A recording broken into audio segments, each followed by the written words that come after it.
The first sign of the invasion came not with sound, but with silence. On a spring evening over the Pacific Ocean, the stars seemed to vanish. One by one, constellations disappeared behind a shadow far greater than any cloud. It stretched across the horizon like a black curtain. Air traffic controllers went frantic as signals dropped, satellites blinked offline, and radar screens lit with the impossible, an object the size of a continent drifting into orbit. Humanity had always wondered if it was alone. That night the answer arrived. Governments scrambled.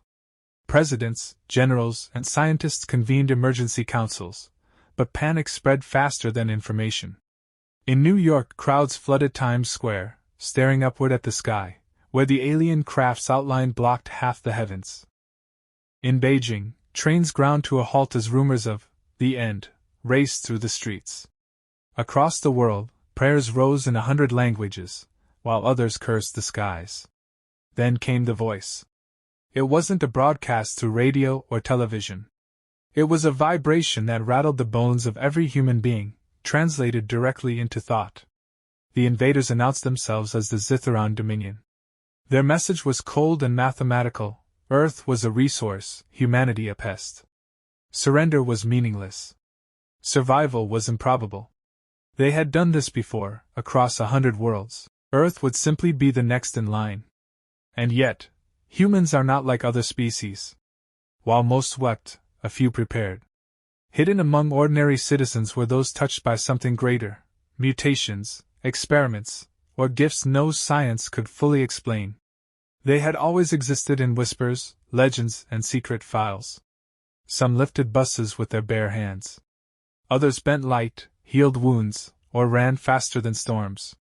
Until now, they had fought in the shadows, uncertain whether humanity would accept them. But the shadow in orbit left them no choice. The world needed guardians. The first strike came 3 days later. Zitharon carriers plunged through the atmosphere like burning knives. Their hulls glowed with unnatural energy, shrieking as they tore through clouds. Over Los Angeles, the first of them unfolded like a steel flower, releasing swarms of machines shaped like spiders and wasps, each the size of a car. They descended upon the city with beams of plasma, tearing through towers, melting highways, and scattering millions in terror.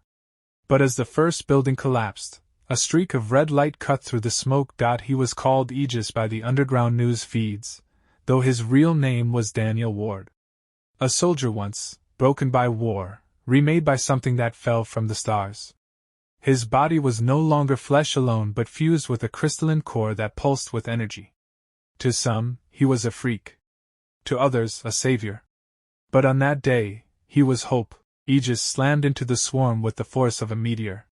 His fists glowed with raw energy as he shattered the first machine into fragments. Another fired a beam of plasma at him. He caught it in his hand, absorbed it, and hurled it back like lightning. Civilians on the ground, running for their lives, stopped and stared. For the first time since the sky had darkened, they saw something that fought for them. And he was not alone. From the ocean surged Kayla, whose lungs could breathe both water and air, her body adapted to the depths. Her trident of pressurized steel pierced through alien armor, her movements as swift as waves.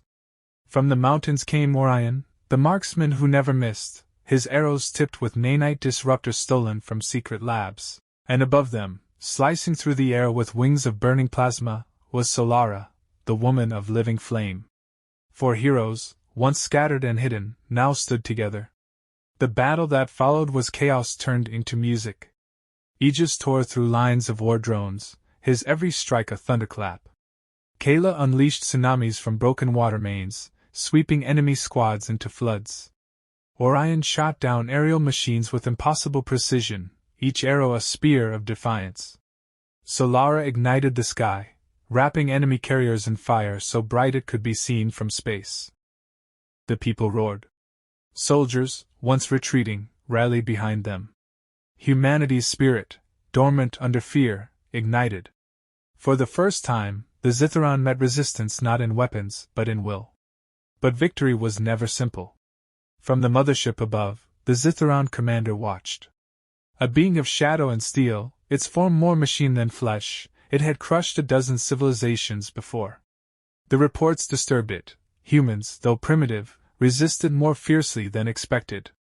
And these anomalies, the ones they called superhumans, were unpredictable. Dangerous. Perhaps, worthy of extermination with extreme prejudice. The commander issued a new order. A spear of energy lanced from orbit, striking Los Angeles. The ground buckled, buildings toppled, and a crater swallowed blocks of the city. Aegis barely raised a shield of energy in time to save thousands, his body burning with the strain. Solara plummeted from the sky, her flames sputtering, caught in Kayla's arms. Orion's bow cracked under the blast. For a moment, even the Guardians faltered. The people screamed, and hope wavered. And then, from the dust, Aegis rose again. Scarred, staggering, but unbroken. His voice carried across the ruins, amplified by the crystalline core within him. They think we are weak. They think we will surrender. But we are humanity. We are the fire that refuses to die. The word spread, carried by cameras, phones, and trembling witnesses, around the world, as alien carriers descended on Paris, Cairo, Sao Paulo, and Delhi. Humans heard him. Soldiers stood straighter. Civilians lifted the wounded. Scientists rushed to their consoles.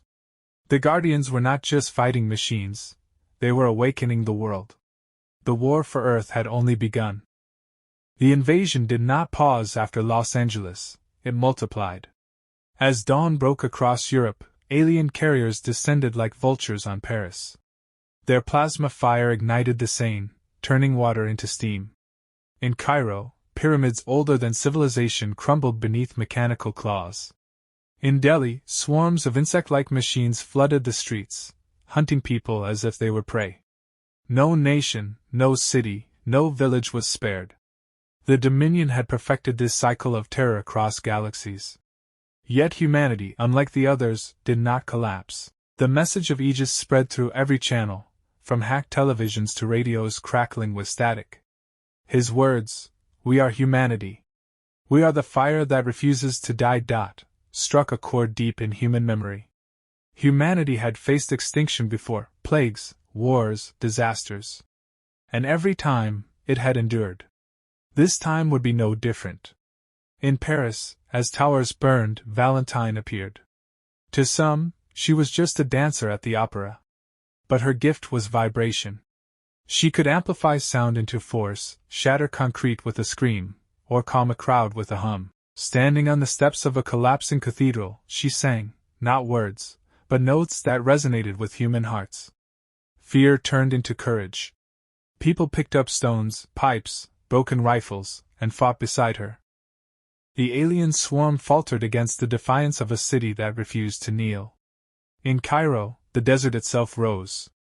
Rahim, archaeologist turned protector, wielded the staff of Anubis, an artifact once thought myth. It allowed him to command sand like water, shaping storms that swallowed entire legions of machines. For centuries, his family had guarded the staff in silence, waiting for the day it would be needed. That day had come. In Delhi, where streets ran red with firelight, a blur of motion tore through the alien horde. Jyoti, the silver streak, once mocked for her restless energy, now moved faster than the eye could follow. Every touch was a blade, every sprint a shockwave. She dragged civilians out of collapsing buildings before the dust even fell. Children clapped and cheered as she raced past, leaving silver trails of hope in her wake. All across Earth, hidden heroes stepped into the open. Some were mutants, others gifted by ancient relics or accidents of science. Alone, each was a myth. Together, they became something greater, a scattered, unplanned, but undeniable resistance. The Zitharon Dominion did not understand it. In their logic, species fought for survival only until fear broke them. But humanity's fear transformed into defiance. The more they were struck, the more they rose. Soldiers fought beside powered guardians, engineers rewired alien tech into crude weapons, doctors worked under bombardment without rest. Humanity was adapting faster than the invaders could calculate. The Dominion responded with escalation. The skies opened, and from orbit descended the harbingers, towering war constructs, each the size of skyscrapers. They were living fortresses, bristling with cannons, shielded by energy fields, designed to crush entire armies in minutes. In Sao Paulo, one harbinger leveled 20 blocks with a single strike. In Moscow, another vaporized tanks as if they were paper. Humanity had no weapon to match them. Until the Guardians rose. In Los Angeles, Aegis rallied the survivors of his first battle. Kayla, Orion, and Solara regrouped, their bodies battered but their resolve unbroken. With them came new allies from across the world, Valentine, Rahim, Jody, and others still unnamed. For the first time, they gathered in one place, united by necessity. The world did not yet call them by one name, but in whispers, people began to speak of the last Guardians. Together they struck. In Sao Paulo, Solara burned brighter than ever, wrapping herself in plasma hotter than the sun's surface. She hurled herself into the Harbinger's core, her fire eating through its shields. It staggered, and Rahim commanded a storm of sand that buried its legs, locking it in place. Aegis leapt, fists blazing, and shattered its heart with a blow that cracked the heavens. In Moscow, Orion stood atop a crumbling tower, arrows glowing with stolen alien energy. Each shot pierced the Harbinger's armor, guiding missiles from human jets into weak points. Jody darted along its hull, planting charges faster than the eye could follow. Valentine screamed, a sonic wave that shattered the Harbinger's stabilizers. Together, humans and heroes toppled the untoppable. But each victory came at a cost. Solara barely survived her plunge, her body burned almost beyond recognition. Orion's lungs filled with blood from the straying of his shots. Jody collapsed from exhaustion, her metabolism tearing itself apart. For every Harbinger destroyed, a Guardian bled. And the Zitharon still had more. The commander watched, its mechanical eyes narrowing. Never had resistance lasted this long. Never had a world turned its weakness into strength so swiftly.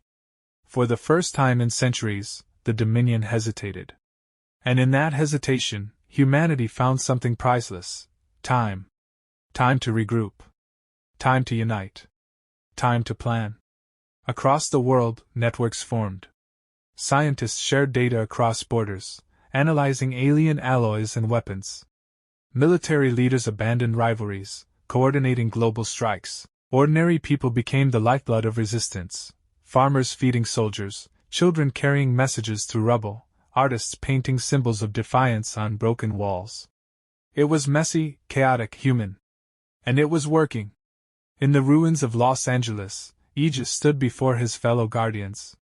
His armor cracked, his hands trembling, but his voice steady. "We are not gods," he told them. "We bleed. We fall. But that is why we win. Because we know pain. Because we know loss. And because we rise anyway." That is what they will never understand. The Guardians clasped hands, scarred, burned, shaking, but unbroken. Around them, survivors gathered, cheering not just for heroes, but for themselves. They were no longer waiting to be saved. They were saving each other. Above them, the mothership loomed, dark and silent. The Dominion was preparing its final strike. The war for Earth had entered its second phase. And the last Guardians would meet it head-on. The world held its breath as the mothership moved. For weeks it had loomed in silence, blotting stars from the sky, its massive bulk circling the planet like a dark moon. But now its surface shifted, plates sliding apart to reveal a weapon unlike any seen before, a lattice of energy spanning miles, glowing with the cold fire of annihilation. Scientists analyzing the signals whispered the truth: it was not meant to destroy cities. It was meant to destroy continents. Panic surged across the globe.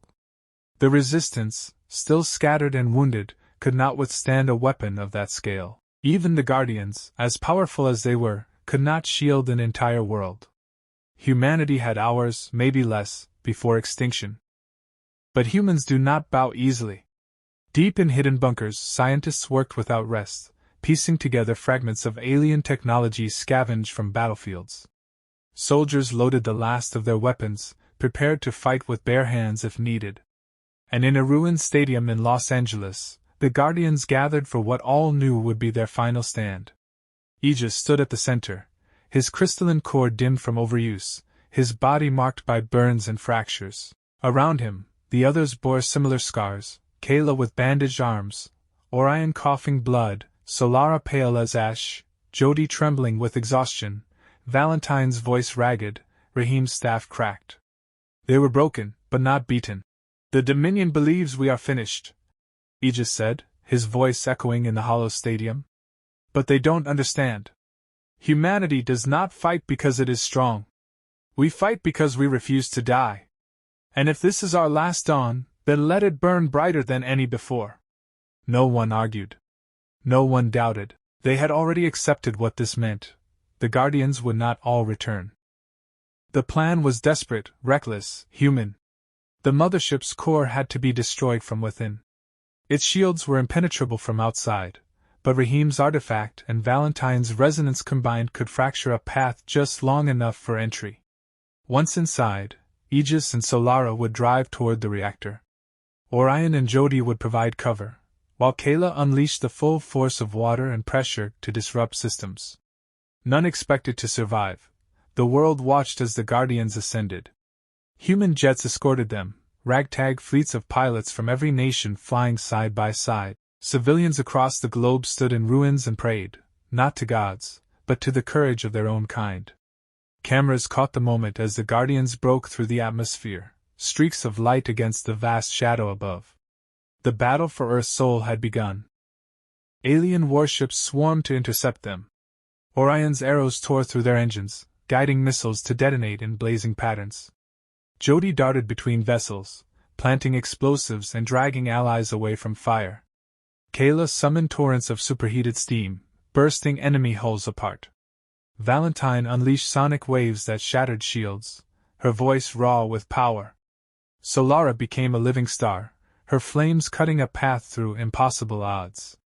And at the front, Aegis slammed into the mothership's barrier with fists of light.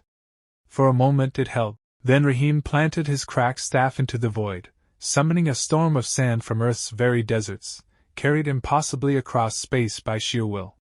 Valentine screamed, her resonance harmonizing with the staff, and together they ripped a hole in the unbreakable wall. The Guardians plunged through. Inside, the mothership was a cathedral of shadows and machinery. Towers of alien alloy pulsed with energy, rivers of liquid metal flowed like blood, and every wall hummed with the beat of the Dominion's power. At its heart, deeper than mountains, lay the reactor, a star chained in steel. But waiting for them was the commander.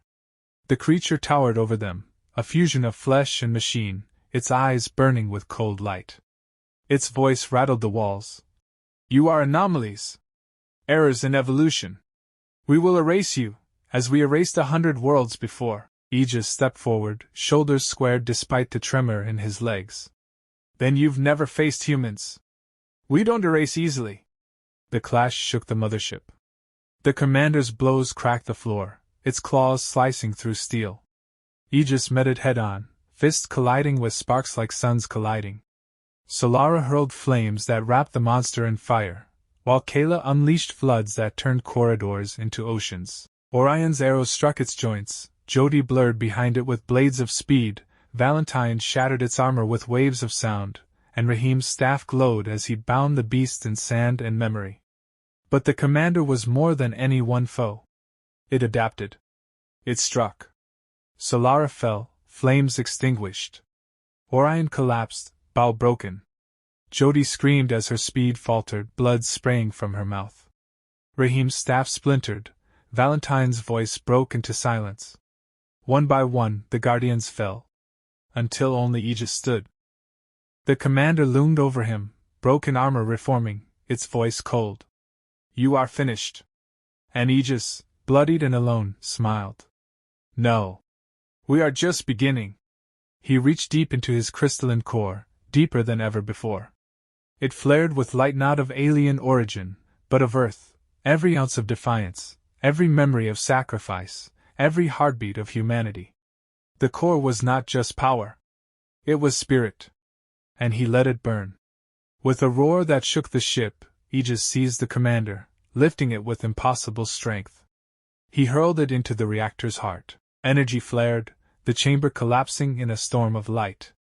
The reactor destabilized, chains snapping, the mothership trembling with doom. There was no escape. Aegis knew it. And still, he stood tall, his final words echoing through every human ear as the explosion engulfed him. Rise, humanity!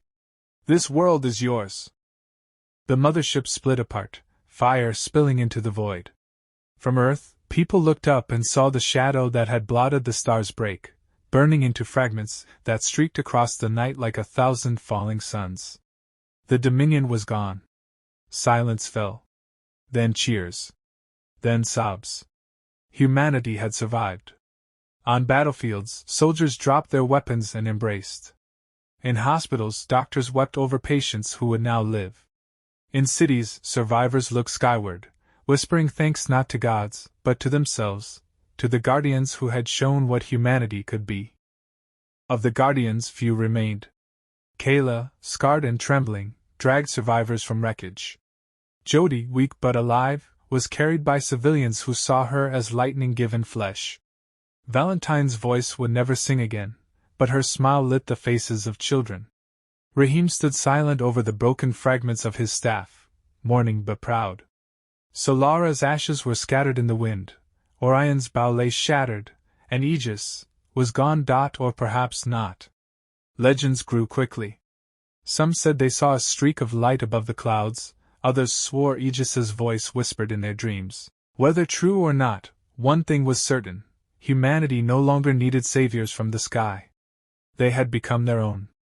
And so, in the ashes of invasion, Earth rebuilt, not as broken nations, but as one people. Statues rose in every city, not of gods, but of humans who dared.